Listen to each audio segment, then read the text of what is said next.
I'm with Coach Telisa today. Do you want to talk a little bit about what exams you coach for?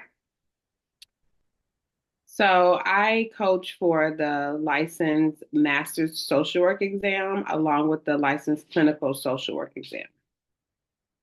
In my time of teaching, I have really enjoyed the opportunity to support all of the students as they continue on their career paths and watching them grow and watching their clinical skills just really increase has been very enjoying. Awesome. Yeah, it's pretty humbling to have a little piece in their journey and to get to see all that they go on and do. Because I know sometimes coaches and clients stay in contact with each other even after coaching ends, just give little updates and things like that. So yeah, it's definitely something that is preparing for the test. You build that, relationship because we remember how hard it was, and just to have someone in your corner is so beneficial. So speaking of preparing for the exam that your clients might be taking, what is your teaching philosophy overall when you work with your clients? So, as a coach, I really try to lean towards a more strength-based and client-focused philosophy where it allows me to really ask certain questions. I want to see how they answer, and then I want to really help them enhance their strengths. Here at Academic World Changers, there are a lot of teaching philosophies that we definitely use because it is our framework of care and how we support our students. And so I try to incorporate the framework that we have here at the Academy and then also use the students' strengths. And so being able to identify what those strengths are. I always say that this is a client centered activity. And I want to make sure that I am leaning towards what they need. What are their modalities? What are, how do they learn? Everybody learns differently. So I want to make sure that I am supporting them and how they learn. I also like to focus on fostering a self efficacy and promoting ethical practices. It is um, it's important to have boundaries, and so I know that a lot of friendships are flourished, and so while I'm as a tutor and they are the student, I do try to make sure that we are using a lot of our ethical practices that we've learned as clinicians, right? And so that's one of some of my big philosophies, like the takeaway is really strength-based, client-centered, really trying to help them enhance the skills that they brought to the table. Like they come to the table with so many different dynamics of just being great. I mean, they made it this far. They have master's degrees. 1% of individuals have master's degrees. And so I honor that. And so that's a little bit about my philosophy. Awesome. There are so many ways that as you were talking, I was relating, oh, Carl Rogers, or, oh, there's multimodal, or the ethics, putting ethics into practice is a great way for, clients to help that stick. So when they go to take the test, like, oh yeah, I remember when my coach did this or whatever. So that's a great way to, Mhm. um, keep following the code of ethics as a professional and then also for test prep too. Kind of a two for one. Yeah. Awesome.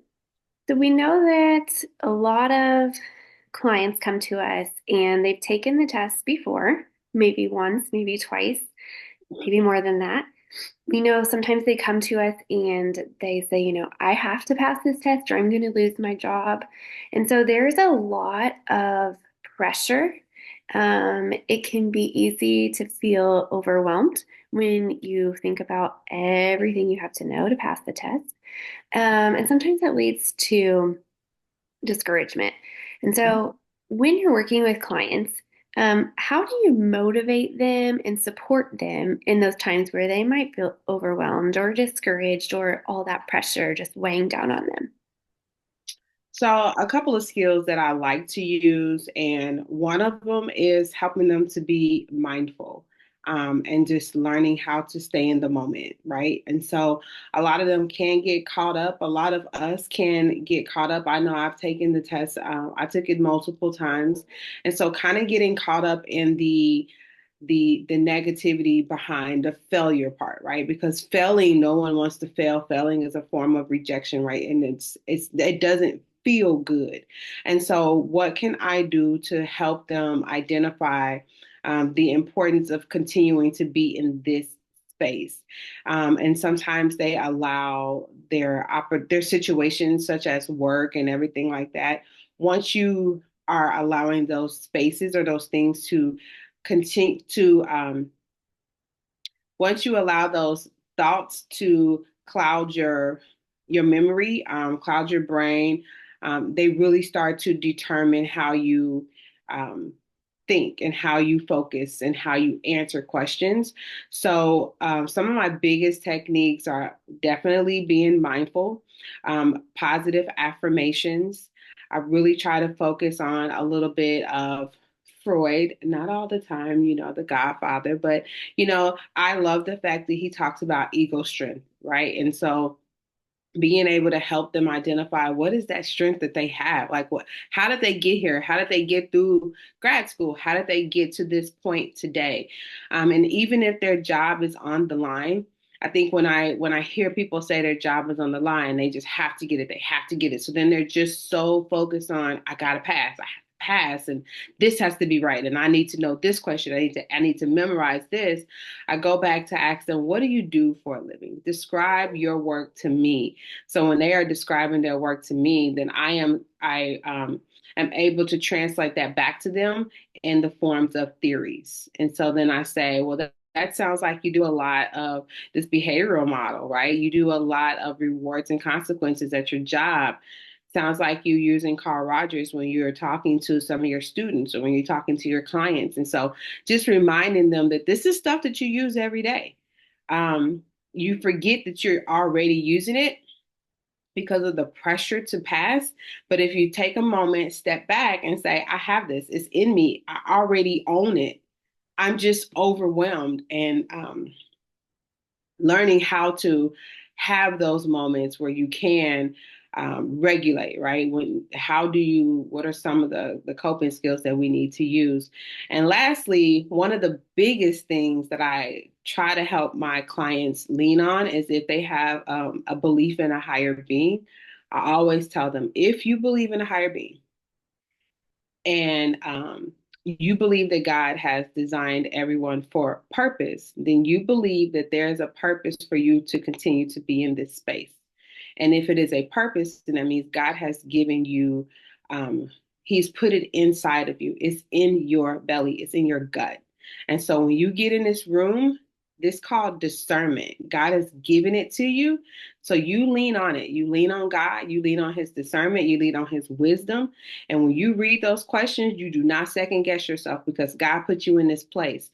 So if He put you in this place, that means He is giving you all of the skills you need to get past this and then get to the next part of your career.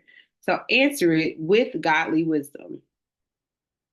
I love that advice, and it's so I know a lot of our clients definitely lean on that, and Dr. Pam is not afraid to share, her beliefs too, both as our leader and, working for her and with her clients. And so, I think what you mentioned is one thing that stuck with me is that, applying this, so we do these things all the time. We just get tripped up by the vocabulary. And so when we're able to relate, hey, at work today, I used this assessment or whatever, or this client presented with these symptoms. And so what diagnosis is that? And so when we can help clients to be able to understand, like, okay, you're doing, like, you just need to take the next step of Right. connecting the vocab with what you're doing. You know, that's a lot of it. And that's powerful because then when you go to take the test, you think, oh, I remember when my coach talked about this example with this vocabulary term, and here we go. So yeah, I love that strategy. What do you enjoy most about coaching clients? I enjoy most. That's a good question.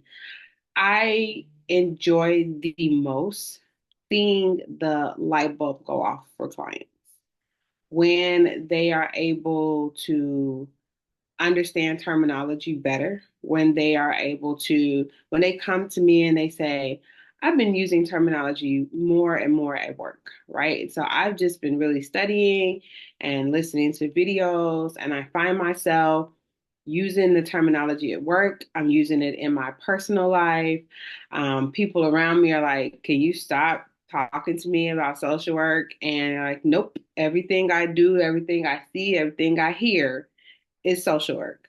And so I really, really enjoy that because then those individuals, I feel like they're getting into it. Like they're living and they're breathing this information because while it is difficult to sometimes retain due to the language on the exam, it's needed in order for you to move forward in your practice. And so I love that. I think the other part that I love is when I get those emails and those emails say, I passed. I said, yeah, of course you did. One lady told me, she called me, well, she emailed me and she said, I passed. And I said, what do you think was like, what helped you the most this time, right? This was her, I think the fourth time. What helped you the most? She said, you told me to give myself permission to take breaks. I said, that's simple. Right, that's simple. And she was like, yeah, before I would just sit there and power through for like 3 hours. And she said, this time, every 30 minutes, I gave myself a 5 to 10 minute break because she had accommodations in her personal room. So she had extra 2 hours. And she said by doing that, she was allowed herself to rest her brain. And she did positive affirmations.